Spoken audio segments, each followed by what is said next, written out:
नमस्कार, knocking news dot में आपका स्वागत है। मैं हूं गिरिजेश वशिष्ठ। धमकी आ गई है सरकार के पास से और सीधे सीधे आपको कहा गया है कि चुपचाप इस बार इनकम टैक्स जमा कर देना, वरना, और ये वरना अलग अलग जगहों पे, मीडिया पे टैक्स सलाहकार, सीए आपको बता रहे हैं कि वरना ये हो जाएगा, वरना वो हो जाएगा, वरना वो हो जाएगा। सरकार कह रही है कि उसने लाख से ज़्यादा लोगों के पास नोटिस भेज दिए हैं और इस बार जो सैलरी वाले थे ना, उनको भी नोटिस भेजे गए हैं। तो भैया ऐसा क्या हो गया अचानक कि सरकार इतनी सख्ती पे उतारू है? और अगर आपको स्क्रूटनी कर ली थी तो बाद में कर लेते हैं। रिटर्न की लास्ट डेट आने से पहले सरकार अगर आपको तरह तरह से धमका रही है और ये कह रही है कि इस बार अगर आप रिटर्न भरेंगे तो खबरदार रहना, हम नोटिस भेजने वाले हैं। और ये उनको कहा जा रहा है जो बेचारे ईमानदारी से, जिनका सैलरी में से टैक्स कट जाता है, वो लोग बाद में कुछ कागज पत्रे लगा के अपना टैक्स बचा लें तो बचा लें। आज हम समझेंगे कि सरकार को ऐसी क्या मजबूरी आ गई कि लोगों को धमकाने पर उतारू होना पड़ा उसको, वो कौन सी बातें हैं और लोग टैक्स जमा क्यों नहीं कर रहे हैं। कहीं मत जाइए, चैनल को सब्सक्राइब कर लीजिए। मैं अभी हाजिर होता हूँ। कुछ गूढ़ और गहन बातें आपको पता लगेंगी इस देश की अर्थव्यवस्था के बारे में। मैं अभी आया।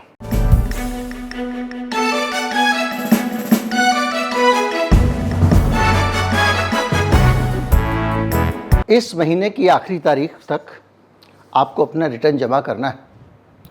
5 दिन बाकी है।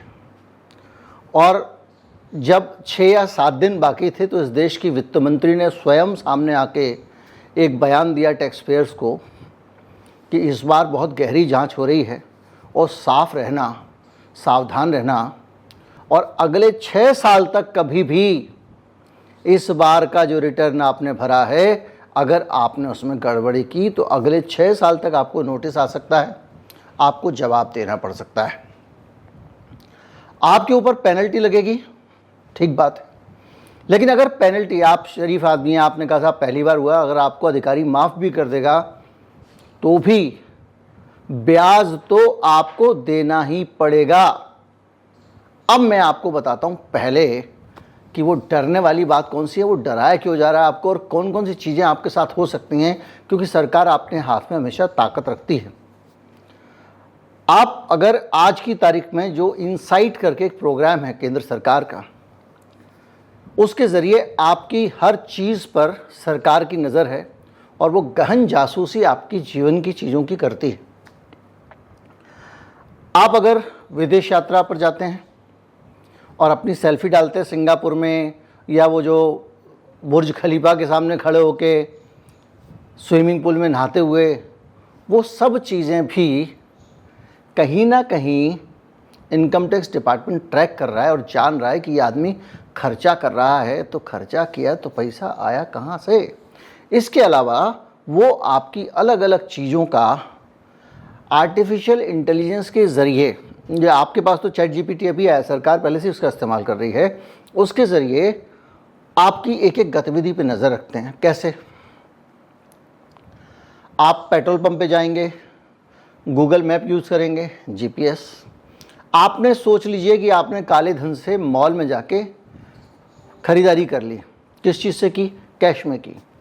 तो आपको लगेगा ये तो कहीं रिकॉर्ड पे नहीं आएगा। अरे भैया, वहाँ आप पैन नंबर नहीं दोगे लेकिन मोबाइल नंबर तो दोगे, और आपका मोबाइल नंबर उनके सर्वर में है, और वो दुकानदार जो है वो विवश है बेचारा, हर जगह उसको वो डालना है। आप कहीं चले जाओ, ऑनलाइन कुछ करने जाओगे, सबसे पहले आपको अपना मोबाइल नंबर देना है या अपना ईमेल आईडी देना है। जहाँ भी आप जाइए, आपका ईमेल आईडी और मोबाइल के बगैर काम चलता नहीं, और ये सब चीज़ें आप ही के खिलाफ इस्तेमाल होती हैं। और इन चीज़ों के ज़रिए सरकार एक डाटा बनाती रहती है। और अब वो कह रही है, भाई साहब मैं बताऊंगा क्यों कह रही है, पैसे तो आ जान दो आप, इस बार तो आपको टैक्स देना पड़ेगा। इस बार अगर आपने रेंट रिसीट दी तो नहीं चलेगी। क्यों? क्योंकि आपने जिसकी रेंट रिसीट लगाई है उसके अकाउंट में पैसा दिया था। भले ही आपने अपने, कई लोग क्या करते हैं, पिताजी का रेंट रिसीट लगा देते हैं कि पिताजी के मकान में रहते हैं जी, उनको किराया दिया, तो पिताजी के अकाउंट में पैसे नहीं गए, किराया नामा नहीं है, रेंट एग्रीमेंट नहीं है, तो नहीं माना जाएगा कि आपने उनको किराया दिया। भेज देंगे। कई लोग क्या करते हैं कि वो एक लिमिट होती है, इसके अंदर पेन लगाने की ज़रूरत नहीं होती है, वो बाज़ार से लाते हैं, कई क्या काफ़ी ज़्यादातर कर्मचारी करते हैं क्या, मर जाएं टैक्स दे दे के। तो वो लोग जो है वो अपना किराए की रसीद लगा देते थे और सरकार ने उनको भी छोड़ा हुआ था और वो हो जाता था एडजस्ट। लेकिन ना, अब 148 138 में नोटिस आएगा, सरकार धमका रही है। होम लोन में पति पत्नी ने एक साथ बेनिफिट ले लिया, नोटिस आ जाएगा। सरकार की नज़र आप पे है। एक एम्प्लॉय की अर्निंग दिखाई, दूसरे की नहीं दिखाई। ये भी होता है। आपने क्या किया, 2 जगह नौकरी कर रहे हैं, पार्ट टाइम काम कर रहे हैं, एक जगह की दिखा दी, दूसरे की नहीं दिखाई। बेटा कैसे छुपा सकता है, तू डबल अर्निंग कर रहा है तो टैक्स भी चाहिए। और इसी तरह से जो हमारे वसूली बाबा हैं, वसूली भाई, वो वसूली भाई अपने काम में लगे हुए हैं। और अब आप सोचिए कि सरकार किस तरह से आपके खिलाफ घेराबंदी कर, आप कहते थे ना प्राइवेसी क्या हो गया, आधार है तो क्या हो गया, मोबाइल नंबर है तो क्या हो गया, सड़क पर सीसीटीवी में अगर सर्विलांस वाला लगा हुआ है तो क्या हो गया। जब मैं वीडियो बनाता था तो लोग लिखते थे अरे प्राइवेसी क्या हो गया, तो आधार बन गया तो क्या हो गया, ये तो बहुत ज़रूरी है। जब लोग कहते थे भैया सरकार का आपकी गर्दन पे शिकंजा बढ़ता चला जाएगा, सरकार में हमेशा ऐसे लोग नहीं रहेंगे जो देश हित वाले हों, कुछ लोग विदेशों के हाथों में खेलने वाले भी हो जाते हैं, पूरी दुनिया में उदाहरण देख रहे हैं। तो आपकी तो गर्दन सरकार के हाथ में रहेगी, आप हिल नहीं पाओगे। और नेतन्याहू नाच नचा रहा है सुप्रीम कोर्ट के खिलाफ। उसने, आज की खबर है, अपना कानून पास कर दिया। 1/3 आबादी इजराइल की सड़कों पर उतरी हुई है और वो आदमी मानने को तैयार नहीं। कह रहा है कि संसद के किसी भी सदस्य के खिलाफ और संसद के किसी भी फैसले के खिलाफ सुप्रीम कोर्ट कोई भी फैसला दे ही नहीं सकता। जो संसद ने तय कर लिया वो फाइनल है। सुप्रीम कोर्ट क्या, कोई चेक्स एंड बैलेंसेस नहीं चाहिए। तो भैया इस तरह के तानाशाह अलग अलग जगहों पे आप पाकिस्तान में देख रहे हैं। इमरान खान ने जरा अमेरिका को आंख दिखाई, दूसरा आदमी बिठा दिया। अभी तक वो आदमी करप्ट था, उसका भाई करप्ट था, लेकिन अब उसके बावजूद वही परिवार आ गया सत्ता में। क्यों? वहाँ से आशीर्वाद मिल गया। तो ऐसी स्थिति में क्या आपको लगता है कि इस तरह का डाटा रखना सेफ होगा? कल ही मैंने आपको बताया था कि डीएनए सैंपल कनेक्ट कर रही है सरकार, वो तो सरकार को बिल वापस लेना पड़ा। तो इस तरह की चीज़ें जो है वो लगातार चल रही है। अब 31 तारीख को अगर आपने रिटर्न तो भरना ज़रूरी है, अब तो उनको भी भरना ज़रूरी है जिनका टैक्स बन रहा है नहीं भरना है, जिसको टीडीएस वीडीएस कटा उसको भरना ज़रूरी है। इस सरकार ने एक और काम कर दिया, पहले आप जो है रिटर्न, कोई बात नहीं 2 साल तक आप रिटर्न भर सकते थे अगर मान लीजिए लेट हो गया। अब तो आपने एक दिन लेट किया पेनल्टी लग जाएगी आपके ऊपर। लेट फाइलिंग की पेनल्टी लगा दी है। लोगों को जेल भेजा जाने लगा है। इनकम टैक्स के लिए छोटे मोटे लोगों को, आम लोगों को जेल नहीं भेजा जाता था। तो 25 लाख से ज़्यादा जो वाले लोग हैं उनको तो 7 महीने तक की मिनिमम सज़ा है। और ये हालत है। और इसके अलावा क्या है, एचआरए में पैन लगाना ज़रूरी है। अब आपने डोनेशन के पहले आप क्या करते थे कि वो टैक्स बचाने के लिए कोई वो जो 80DD जो होता है, जहाँ पे जान करने पे टैक्स माफ़ होता है, उन लोगों से रसीद ले लेते थे आप। कई संस्थाएं, एक स्टिंग ऑपरेशन हुआ था, उसमें इस देश के कई सारे कथावाचक बड़े बड़े पकड़े गए थे। जो जिस संस्था का गौरी लंकेश की हत्या में नाम आता है, उसके प्रमुख थे, उनका भी नाम आया था कि वो एक स्टिंग ऑपरेशन हुआ था। उसमें वो लोग कह रहे थे ठीक है हम आपको रसीद दे देंगे और इतना % हम आपको टैक्स दे देना। और वो बहुत सारे लोग उसमें, सुधांशु जी महाराज थे एक कथावाचक, और बहुत सारे लोगों का पता लगा था जो लोग ऐसे ही बगैर डोनेशन लिए रसीद दे देते थे कुछ पैसे खा के, ताकि वो सामने वाला टैक्स बचा सके। तो अब वो भी नहीं चलेगा क्योंकि उनके खाते में भी पैसा चाहिए, क्योंकि सरकार ने कर दिया है ज़बरदस्त चौकसी का काम। अब बैंक भी पैन मांगने लगा है। तो ये सारी चीज़ें वो हैं जिनके ज़रिए आपको डर जाना चाहिए।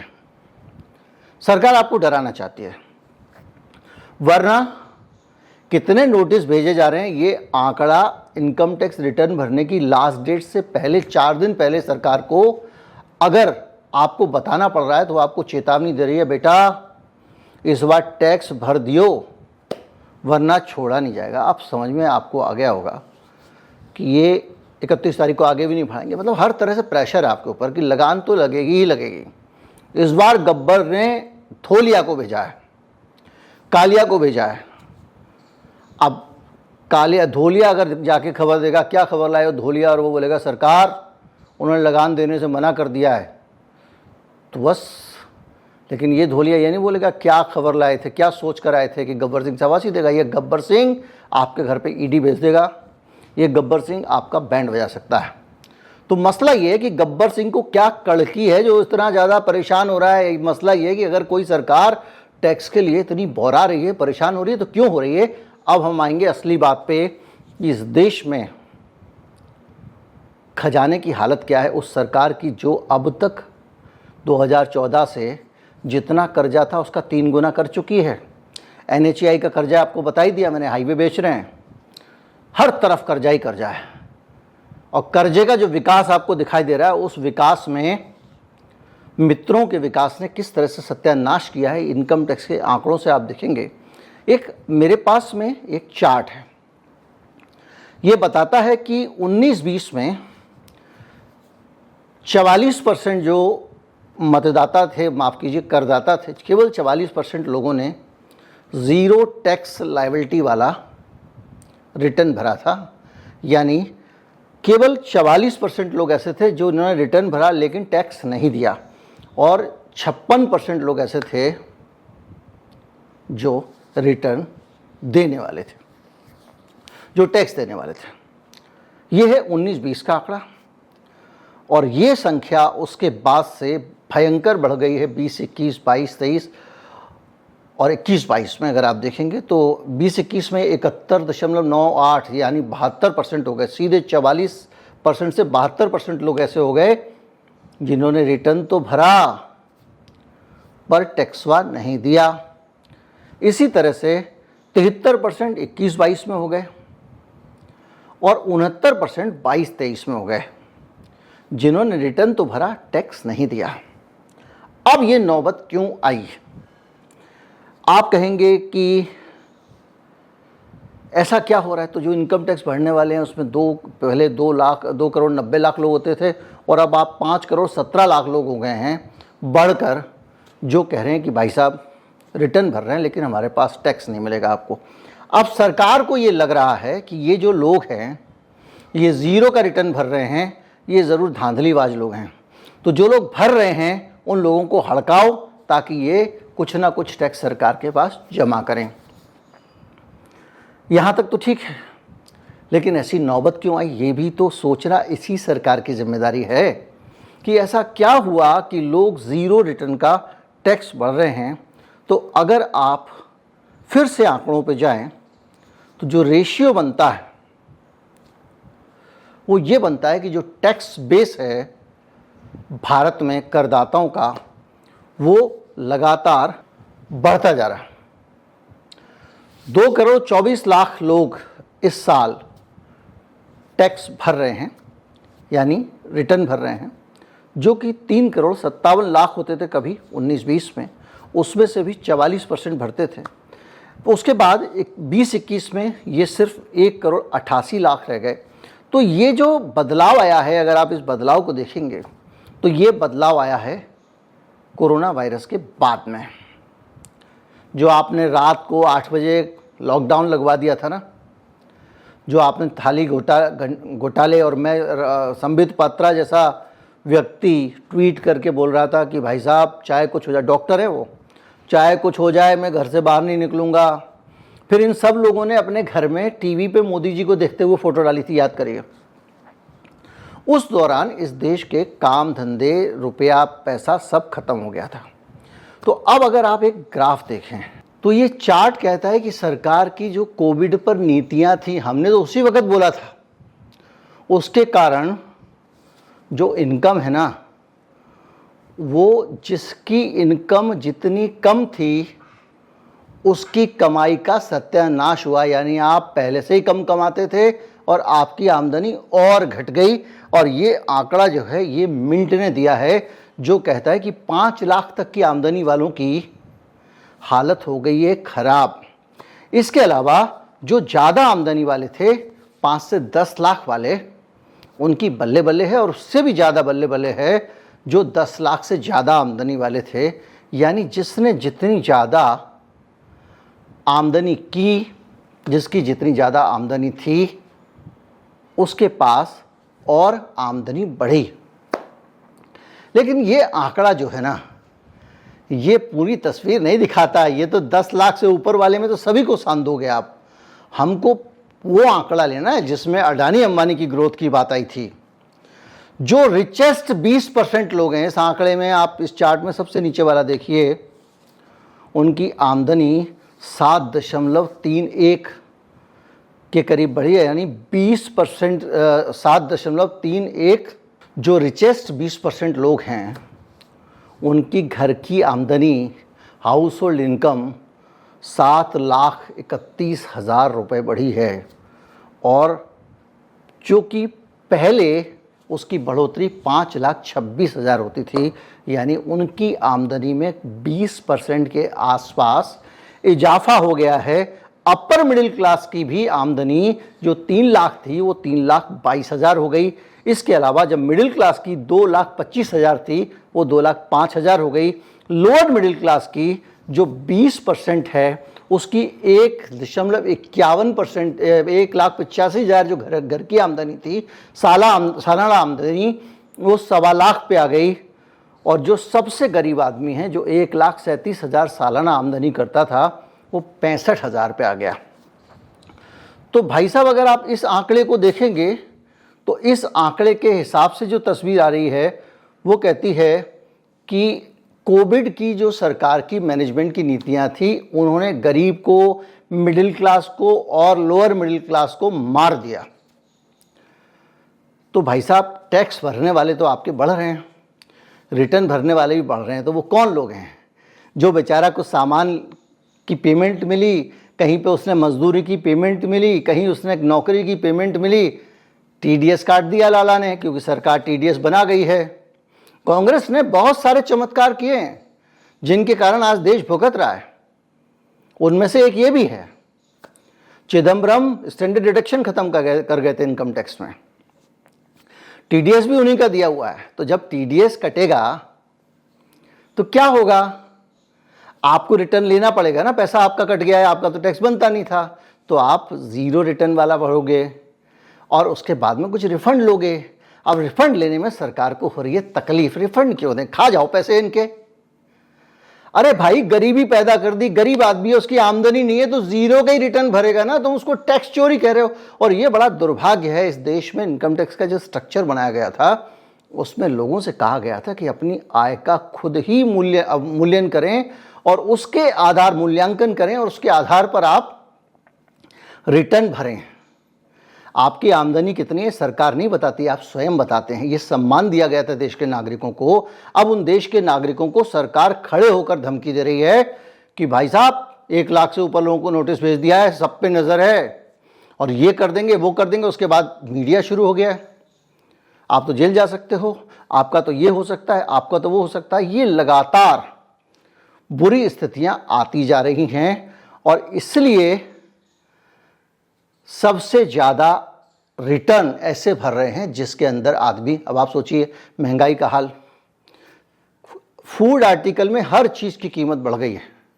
खाने का तेल महंगा हो गया, सब्जियां महंगी हो गई, अनाज महंगा हो गया और इसके साथ साथ तेल महंगा हो गया, पेट्रोल डीजल महंगा हो गया। तो आज की स्थिति में आप किस तरह से सरवाइव करेंगे, ये बड़ा सवाल है। तो आप टैक्स कहाँ से देंगे? जब आपके पास टैक्स देने को पैसे नहीं हैं तो सरकार आपको धमका रही है। कायदे से तो सरकार को आपको कहना चाहिए कि भाइयों, टैक्स देने के लिए तुम्हारे पास पैसे नहीं है, मैं अडानी से थोड़ा ज़्यादा ले लूँगी। लेकिन अडानी का तो कॉर्पोरेट टैक्स 30% से 18% कर दिया आपने, यही इसी चैनल पे बता चुका हूँ। अब आप देखिए टॉप 10 और बॉटम 10% लोगों का क्या हाल है ग्रोथ का। ये चार्ट है, इस चार्ट को देखें तो इसमें जो इनकम शेयर है जो टॉप 10 वालों का है वो देखिए ऊपर जाता जा रहा है। जो नीचे आ रहा था, जो करीब 1947 के बाद से टॉप 10 आमदनी जिनकी है, 10% के आमदनी टॉप के जो स्लॉट में लोग आते हैं उनकी आमदनियां नीचे आ रही थी। और इस चार्ट में आप देखेंगे कि करीब 2014 आने से उनकी आमदनियां ऊपर जाने लग गई हैं। और जो बॉटम 10% लोग हैं, सबसे गरीब 20% लोग, 10% जो लोग हैं, उनकी आमदनी नीचे आती चली जा रही है। ये सारे चार्ट, ये टाइम्स ऑफ इंडिया का चार्ट है, ये मैं अपने पास से चार्ट नहीं दे रहा हूँ। तो ये जो चीज़ें हैं ना, इससे आपको समझ में आएगा कि भाई साहब सरकार को धमकी इसलिए देनी पड़ रही है, सरकार के खजाने में पैसे नहीं है, और जिनको सरकार ने कमाई करवाई है अपनी नीतियों से, वो लोग, उनको एक तो कॉरपोरेट टैक्स में दे दिए छूट, और उनको वैसे भी छूट मिल जाती है। जैसे झारखंड गोंडा वाला प्लांट है अडानी साहब का, जिसके ज़रिए इनको सारी बिजली बांग्लादेश को देनी है, भारत में प्रदूषण करना है, बिजली बनानी है और बांग्लादेश को भेजनी है। तो अकेला प्लांट उस एरिया में लगा है, और इस पर जो खबर आई थी मैंने आपको बताया था, उसको SEZ घोषित कर दिया गया है। SEZ में अकेली कंपनी नहीं होती है, और SEZ को टैक्स में रिबेट मिलती है। तो जहाँ से टैक्स लेना चाहिए वहाँ खुले हाथ से आप छूट दे रहे हो, तरह तरह की छूटें दे रहे हो।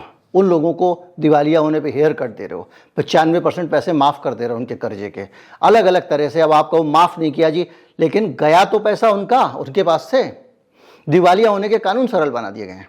दूसरी तरफ गरीब आदमी, उसको मारे जा रहे हो, और अब सरकार धमकी दे रही है टैक्स तो भरना पड़ेगा। तूने अगर टैक्स बचा लिया ना बेटा, किराए की रसीद लगा के, तू गया। तूने अगर टैक्स बचा लिया ना, हाउस टैक्स में तूने और बीबी ने दोनों ने दिखा दी EMI, गए। यानी आप थोड़ा बहुत हेरफेर भी कर लेते थे, उसकी भी कोई गुंजाइश नहीं है। बड़े लोगों के पास पूरा स्कोप है, बड़े लोगों के पास, बिजनेस क्लास के पास टैक्स चोरी का भरपूर स्कोप दिया सरकार ने। उम्मीद करता हूं आप समझे होंगे कि खजाना क्यों खाली हो रहा है, और ये भी समझे होंगे कि खजाने को भरने के लिए आपकी जेब में हाथ डाला जा रहा है और छीना जा रहा है। नमस्कार, जय हिंद। ये ना जागरूकता वाले वीडियो बनाना साहस का काम है, थोड़ा साझा कर दिया कीजिए। जय हिंद।